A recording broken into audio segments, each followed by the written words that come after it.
नंदी भगवान के मुंह पर सटाने पर दूध वो खुद ही पी रहे हैं। मंदिर में आइल में इंसान नंदी के दूध पिलावल जाता है। देखी दूध और पानी खूब आराम से पिलावल जाता है। ये देखिए ना, पूरा चम्मच जो है मेरा खाली हो गया।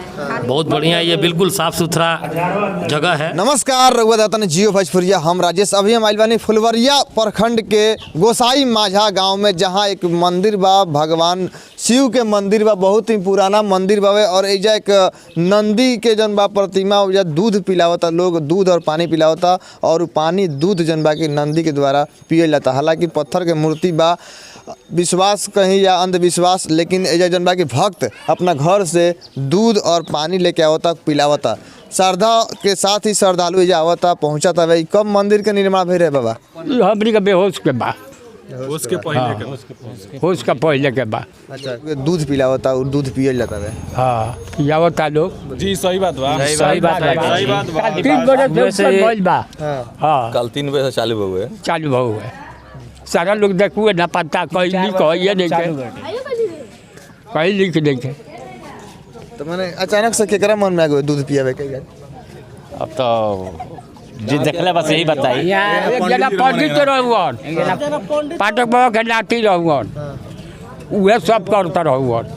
घर से 1 किलो दूध ले, वो साफ हुआ, पानी साफ हो गया। काल से पूरा लोग काल से अभी पूरा लोग माने पियावता। हाँ, काल से पंडित जी आवी वहाँ के मन में शंका भवे कुछ तो पियावी तो दूध पिए लगुन। ठीक बा, पियला के बाद फिर वो अपन 2 आदमी एने रहुए देखौन कि ऐसे काहे होता, चमत्कार कौन बाटे। तो फिर पूरा आदमी ऐसे करते करते पूरा आदमी अपन औए आ देखुए आ कौए सुनता आ देखता। तो देखिए ऐसे करके एक एक आदमी जन बा की आगे आवत हवे और पूजा करत हवे, दूध घर से ले आवता, दूध पिलावता। ऐसे करके ही जन बा की लगातार सिलसिला जारी बावे। लोग के जन देखा में बहुत सारा भीड़ भी इकट्ठा हुई बा।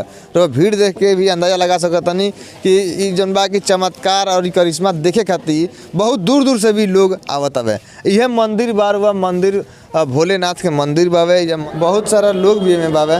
मंदिर में आइल में इंसान नंदी के दूध पिलावल जाता है। देखी दूध और पानी खूब आराम से पिलावल जाता है और कहीं भी जन बा की गिरे वाला ऐसा बात नहीं। राते से बहुत हम लोग दूध पिलाए हैं, अभी भी आए हैं तो दूध पी रहे हैं नंदी बाबा। और ऐसा देखे से का लागत रोलन? ये देखिए ना, पूरा चम्मच जो है मेरा खाली हो गया।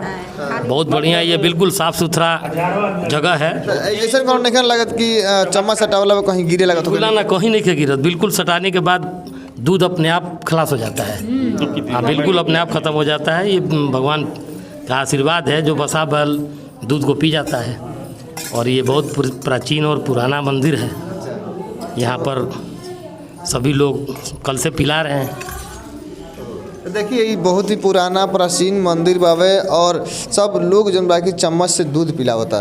सब जितना भी दूध पानी जो भी बावे अपन लोग पिलावता। और भी कुछ लोग से बात कर ले, कहाँ से बहुत दूर दूर से लोग आवता देखे जी। कहाँ से, गोपालगंज से, सिवान से लोग आ रहे हैं, पिला रहे हैं।